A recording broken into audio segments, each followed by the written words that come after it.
नमस्कार दोस्तों, मैं डॉक्टर देवेंद्र यादव। आज इस वीडियो में आपको शहद के बारे में कुछ बेहद रोचक जानकारी देने वाला हूँ। ये सभी जानकारी ग्रंथ आधारित हैं, हमारे आयुर्वेद के शास्त्रों में लिखी हुई हैं और ये सभी जानकारी आपको विद लॉजिक बताई जाएगी और एक कंप्लीट नॉलेज आपको शहद के बारे में मिलेगी। आपसे गुजारिश है कि आप ध्यान से सुनिएगा और उन पर अमल कीजिएगा। तो सबसे पहले शुरुआत करते हैं सबसे जरूरी सवाल से। अगर मैं आपसे पूछूं शहद गर्म होता है या ठंडा, तो यकीनन आप में से ज़्यादातर लोग कहेंगे कि शहद गर्म होता है, जबकि हमारे शास्त्र कहते हैं कि शहद ठंडा होता है और एक्चुअल में भी शहद ठंडा ही होता है। इसका प्रूफ मैं आपको आगे जो शहद के फायदे गिनाएंगे उसमें दूंगा और आम आदमी इसको गर्म क्यों मानता है उसका कारण भी बताऊंगा। और इसके बाद जो दूसरा सबसे जरूरी सवाल कि शहद गर्मियों में खाना चाहिए या नहीं खाना चाहिए, तो इसमें मैं कहूँगा कि शहद गर्मियों में नहीं खाना चाहिए। फिर आप कहेंगे कि अभी तो आप कह रहे थे कि शहद तो तासीरवश ठंडा होता है, फिर गर्मियों में क्यों नहीं खाना चाहिए? तो इसका जवाब ये है कि जो शहद होता है वो मीठा होने के साथ साथ थोड़ा रुक्ष और कसैला भी होता है और वात दोष को बढ़ाने वाला होता है। ये वजह है कि शहद को गर्मियों में नहीं खाना चाहिए। रुक्ष चीज़ें, कसीली चीज़ें या वात दोष को बढ़ाने वाली चीज़ें गर्मियों में ज़्यादा अच्छी नहीं होती। जो तीसरा सवाल है वो शहद के प्रयोग को लेकर है कि शहद का प्रयोग कैसे करना चाहिए। क्या शहद को गर्म करना सही है या गर्म चीज़ में शहद डाल के खाना सही है? तो हमारे जो आयुर्वेद के ग्रंथ हैं वो इस चीज़ के सख्त खिलाफ हैं। शहद को गर्म करना बिल्कुल भी जायज़ नहीं है, ना ही गर्म तापमान वाली चीज़ों में शहद को डाल के लेना जायज़ है।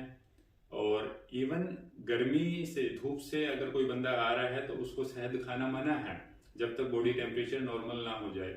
ऐसे ही एक्सरसाइज करके अगर आपने पसीने बहाए हैं और बॉडी टेम्परेचर बढ़ा हुआ है तो उस दौरान भी शहद खाना सख्त मना है।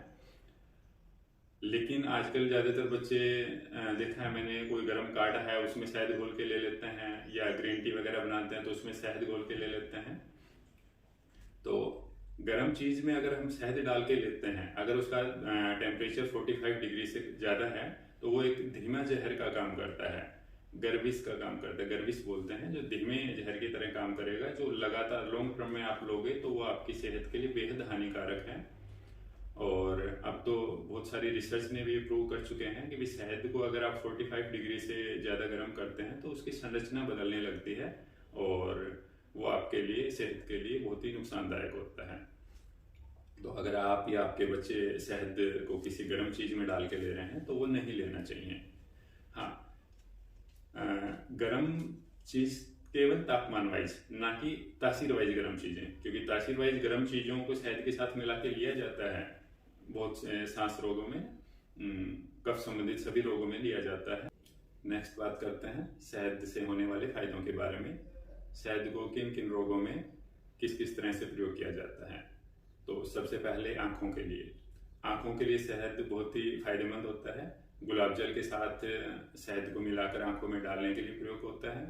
और जो त्रिफला चूर्ण आँखों के लिए अगर लेना हो तो शहद और घी अनइक्वल क्वांटिटी में मिला के उसके साथ लिया जाता है।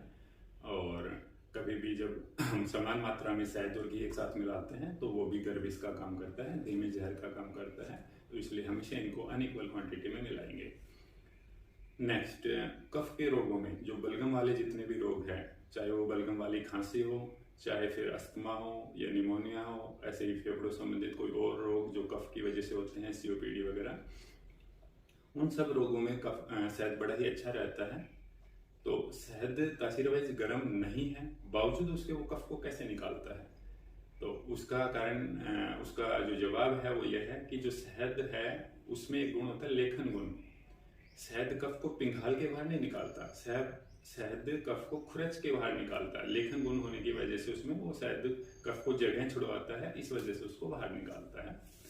हाँ, जो चीज शहद के साथ ली जाती है दवा के तौर पे, वो तासीर वाइज गर्म हो सकती है। गर्म तापमान वाइज गर्म चीजों के साथ शहद नहीं लिया जाता, लेकिन जो चीज तासीर वाइज गर्म है उनके साथ शहद मिला के लिया जाता है तो उनसे उनका अब्जॉर्प्शन भी बढ़ जाता है और उनका असर और अच्छा होता है। और शहद कफ को जगह छुड़वाता है और वो कफ को पिघाल के उस चीज को बाहर निकालते हैं। अकेला शहद भी बड़ा अच्छा रहता है, लेकिन उन औषधियों के साथ, जो गर्म तासीर की औषधियां हैं जो कफ के लिए प्रयुक्त की जाती हैं, उनके साथ शायद और असरदार हो जाता है। ठीक है, तो इसके अलावा जो प्यास तृष्णा रोग बोलते हैं, कि आपको किसी को अत्यधिक प्यास लगती हो, बार बार गला सूखता हो, उसमें शहद बड़ा अच्छा रहता है। विष विकारों में भी शहद बड़ा ही अच्छा रहता है। और हिचकी के लिए बड़ा अच्छा रहता है, जिसको हिचकी लगी हुई हो उसके लिए शहद दिया जा सकता है उसको।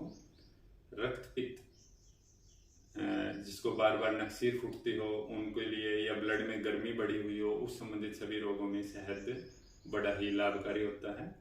और यहाँ से भी मालूम पड़ता है कि हमें शहद की तासीर ठंडी ही होती है, अदरवाइज जो ब्लड में गर्मी होती है उस केस में शहद देना ठीक नहीं होता। डायबिटीज में भी शहद काफ़ी अच्छा रहता है। डायबिटीज का जो रूट कोज है उसको ठीक करने के लिए शहद अच्छा रहता है। और शहद खाने से शुगर भी नहीं बढ़ेगी, अगर आपका शहद शुद्ध है, प्योर है, तो उससे शुगर भी नहीं बढ़ेगी, और या उतनी ही शुगर बढ़ेगी जितनी फल फ्रूट खाने से बढ़ सकती है। ठीक है, क्योंकि शहद एक नेचुरल मीठा है, इसमें फ्रक्टोज ज़्यादा होता है। त्वचा रोगों में शहद बड़ा ही अच्छा रहता है। जो पेट में कीड़े वगैरह हो बच्चों को, उनमें भी शहद काफ़ी अच्छा काम करता है। उल्टी किसी को लगी हो या दस्त किसी को लगे हों तो उनको शहद दिया जा सकता है। और यहाँ से भी हमें मालूम पड़ता है कि शहद की तासीर ठंडी ही होती है, अदरवाइज उल्टी दस्त में किसी को भी गर्म तासीर की चीज़ें नहीं दी जाती, और अदरवाइज वो और दस्तावर हो जाती हैं चीज़ें। इसके अलावा जख्म के लिए शहद बहुत अच्छा रहता है। जख्म पे ऊपर आप अप्लाई भी कर सकते हैं, ये जख्म के शोधन और रोपण का कार्य भी करेगा। और इंटरनली अगर आप शहद लेते हैं तो वो जख्म को जल्दी भरने में मदद करता है। इसके अलावा वेट लॉस के लिए शहद काफ़ी अच्छा रहता है। जनरल एनर्जी लेवल बनाए रखने के लिए, ताकत बनाए रखने के लिए भी शहद बड़ा अच्छा रहता है, क्योंकि एक नेचुरल स्वीटनर है, मीठा है, तो तुरंत एनर्जीदायक होता है। जो शुगर के पेशेंट हैं वो आम शहद ना यूज करके जामुन वाला शहद यूज कर सकते हैं, वो उनके लिए और असरदार रहेगा। जो त्वचा रोगी हैं, जिनको स्किन की प्रॉब्लम है कोई, तो वो नीम वाला शहद यूज कर सकते हैं। या इसी तरह से जिनको जख्म वगैरह हैं वो नीम वाला शहद यूज कर सकते हैं, वो ज़्यादा अच्छा रहेगा उनके लिए। और कोई गर्मियों में भी शहद खाना चाहता है तो शहद में बना हुआ ये गुलकंद यूज कर सकता है, या फिर शहद को नॉर्मल ठंडे दूध में मिलाकर या शहद खाकर ऊपर से नॉर्मल ठंडा दूध पी सकते हैं, तो उससे गर्मियों में भी उसको शहद खाने से कोई नुकसान नहीं होगा। और लेकिन शहद के रख रखाव को लेकर आप ध्यान रखिएगा, कभी भी इसको गर्म टेम्परेचर में ना रखें। और तो टेम्परेचर हमेशा शहद का मतलब 45 डिग्री से ऊपर ना जाए, उस चीज़ का हमेशा ख्याल रखेंगे। धन्यवाद।